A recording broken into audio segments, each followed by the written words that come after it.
Hello and welcome to Andishi Academy Introduction to Web Development course. We'll be going through a series of concepts that you'll need to learn for you to become a web developer. I believe if you're part of this team, you're going to become a full stack developer at the end of the sessions that we'll be having. So hopefully you fasten your seatbelts as we go through the concepts.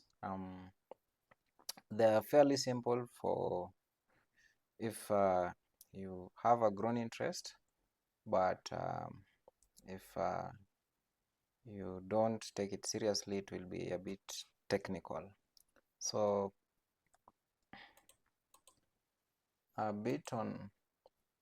we'll start off with how the web works. That is to mean, how do you, how is the web built, and how does the whole thing happen? So my name is Felix and I'll be the one taking you through this course. So we'll uncover the hidden mechanisms by which the magic happens when you load up your browser, like Firefox, Safari for Mac users, and also Chrome. I think Chrome is default for anyone using Android, and those the customers that you can still use different operating systems on.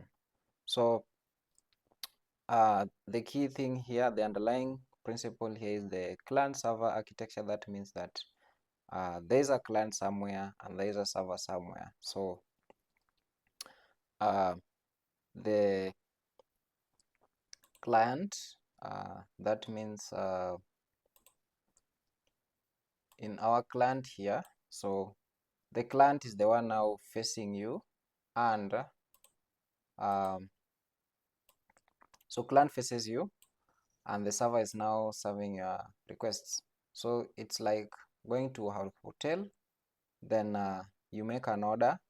So the receptionist or the person who's taking the order is now the browser. Then the server is now where the your meal is being prepared. After it has been prepared, then it's brought to you. Then now you're supposed to consume it, and that's technically how everything else works. It's fairly simple. Let's see. So what happens when you enter a URL? So when you go to a browser, you'll either put in a search keyword on Google, or inside the browser you can just type a URL in the address bar. When you type in the URL in the browser tries to locate that URL. So meaning it's going to the DNS locator. So that's what's pointing.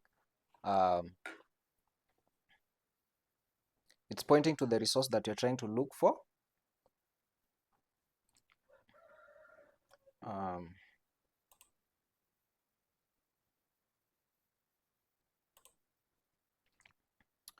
So your browser knows how to process this, and there's a lot of things going on behind the scenes when you're trying to load up a page. So it will try to check for images, videos. For instance, if you are just loading YouTube, it will try and load all the videos, images that you're trying to get. Then, so after entering the URL, the browser processes the URL components, then request is initiated. So it prepares to contact the server. So each and every address points to an IP. So IP address is now what identifies a given server in the website, in the web. So all servers that are online are identified by IP addresses. So that means like a postal code, that if you want to be sent something, you have your postal code and the box number where now someone is going to place that. So that's the way it also works with the web. So DNS is a domain name service. So it's the one that is responsible for translating your whatever you're trying to request for into a location in the web. So in the web we have things like internet, intranet, local. So you can have a local network. So but an internet is interconnected networks which are globally available. So that's why we need a DNS lookup. So when you type in an address, it will go to the DNS lookup directory and try to locate the name matching the IP address. So when you hit that address, then it will try and load resources from that server. So for instance, if you type in google.com, it will go through the DNS lookup directory. It will find the IP address.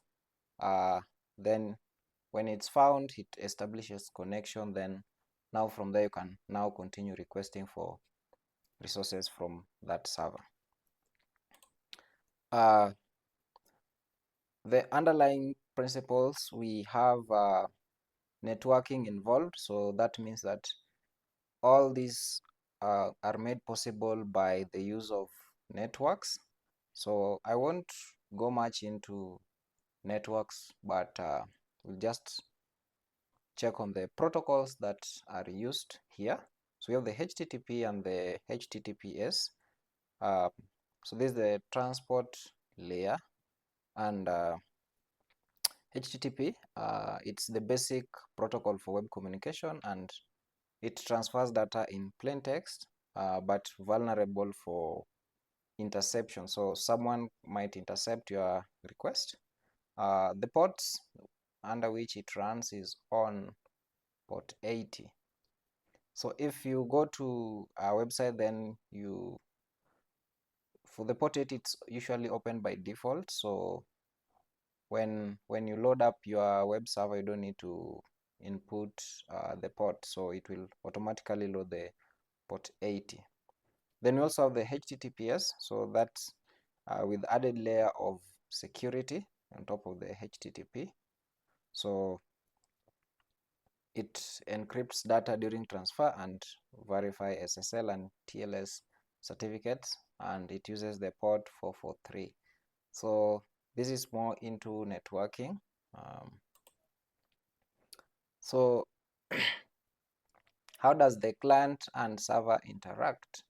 So client server interaction, client at this point, who's the client? The client is you, the user here. You're the one who makes a request to the server. This is the server. So when you make a request to the server will try and locate the resource you're trying to look for. Is it an image? Is it a web page? Is it a video? If it's found, then it will respond with that media that you're looking for, or whichever resource you're trying to look for. If it's not found, then it will tell you it's not found, and that's when I will have things like to do with HTTP methods and status codes. So those statuses will try and show you how, like, is it something which is available? Is the server available? Are you sending too many requests? So those are the things that server is able to respond with to tell you that your request was successful, or something failed, or something broke on the way. Then server prepares the requested data. Afterwards, response which is generated, server sends you HTML, CSS, and JavaScript. So these are the fundamental languages that are available for the web, and HTML is the one now which lays out the structure for your web page, and CSS is now what does the styling, make things look beautiful on your page, and JavaScript now is the one that we are using to handle the interactivity of your web page. So that means, is it something which is clickable? Are you taking a user input? And so on and so forth. once everything has been loaded, then now the client does something known as rendering. It paints your web page with the content which has loaded from the server. So up to there, that's basically how the client and server do communicate. So the infrastructure of the TCP IP, so transport communication protocol, so IP, so this IP now points to the IP address of your server.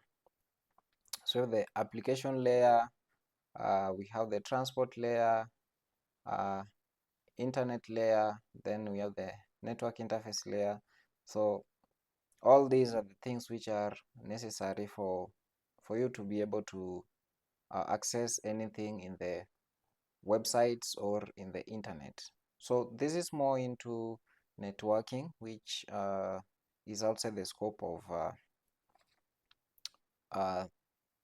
current course that you are handling. But if you may have interest, you might go and look into HTTP, SMTP. SMTP is for email, FTP for file. Then these are the protocols which are used for communication. So we have the TCP and the UDP. What's the difference? And we have the internet layer. We have IP addressing, routing, and also the tools that are used in each and every layer of this infrastructure.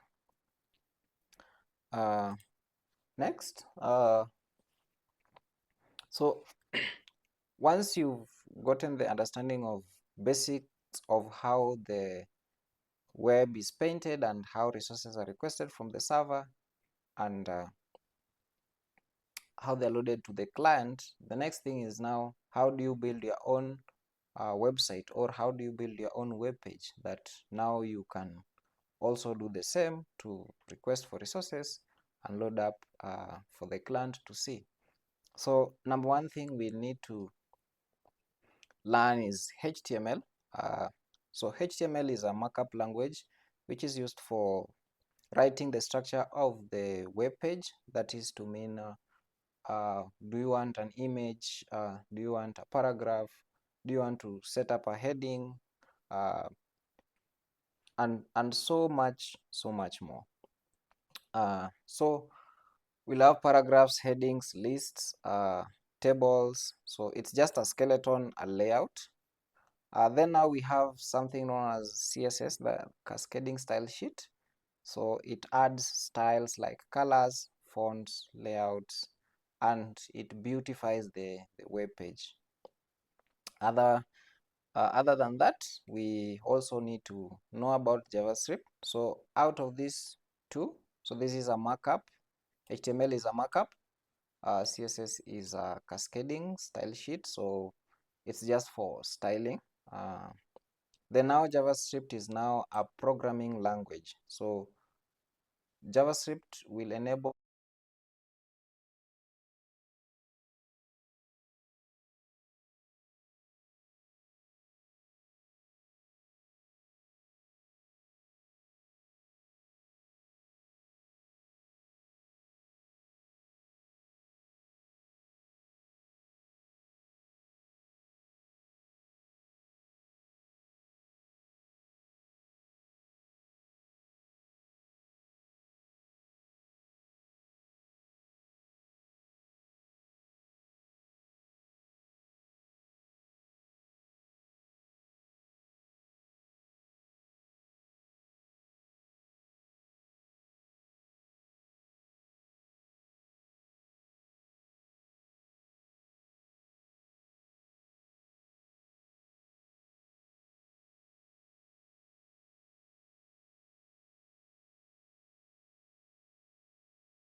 Just a minute.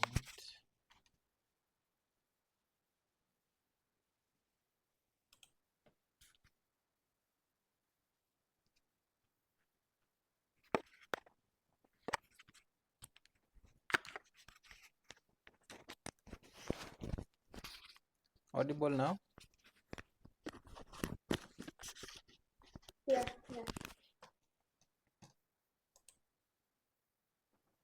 So, as I was saying, the process by which your HTML page is loaded is that when you go to the browser and you request for a web page, the HTML page will be downloaded. Then now the browser tries to parse and see how the elements have been placed. So that's the HTML part. Then it requests for other assets. So that is the CSS and JavaScript and images, those media file media elements. Then it will try and retrieve all of them from the server. Afterwards, then now we load everything. Then now we bundle it up. So once we load the CSS, it will do the layout and styling. Afterwards, then now we execute the scripts which have been put in the page. So after all this has been loaded, then now you'll be able to interact with your page.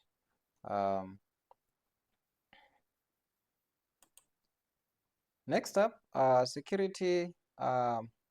Usually we have encryption, authentication, and some additional protection measures. So for encryption, we have HTTPS, which encrypts data between browser and server, prevents snoopers from reading sensitive information,